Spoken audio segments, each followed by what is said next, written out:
Eliza. Stop! Stop, you're wailing.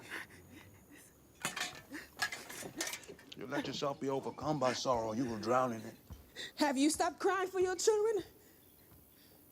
You make no sounds, but will you ever let them go in your heart?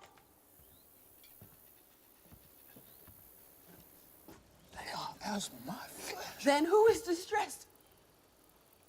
Do I upset the master and the mistress? Do you care less about my loss than their well-being? Master Ford is a decent man. He is a slaver. Under the circumstances. Under the circumstances, he's a slaver. Will you truckle at his boot? No. You luxuriate in his favor. I survive. I will not fall into despair. I will offer up my talents to Master Ford. I will keep myself hardy till freedom is opportune. 12 Years a Slave stars Chiwetel Ejiofor, Michael Fassbender, Lupita Nyong'o, Benedict Cumberbatch, Paul Dano, Paul Giamatti and Brad Pitt, and is directed by Steve McQueen, who's not to be confused with the star of many 1960s action films. It's another Steve McQueen. It's based on the true story of Solomon Northup, an innocent, well-to-do free man living in New York with his wife and kids, when he is kidnapped by a couple of top hat wearing creeps and illegally sold into slavery, where he resides for 12 years. Survival's not about certain death. It's about keeping your head down. Days ago, I was with my family. In my home. Now you tell me all is lost. Tell no one who I am. That's the way to survive. Well, I don't want to survive. I want to live.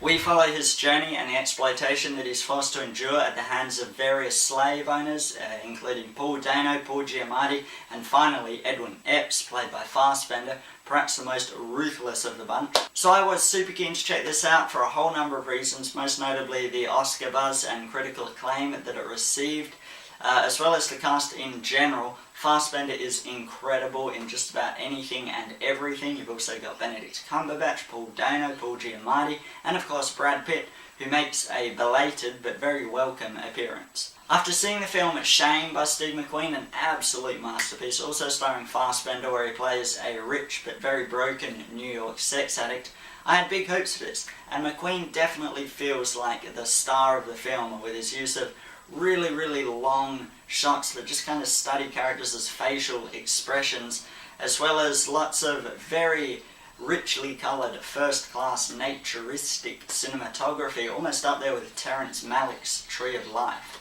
But on top of all this, I unfortunately didn't feel the sense of character tension that I was expecting after seeing Shame.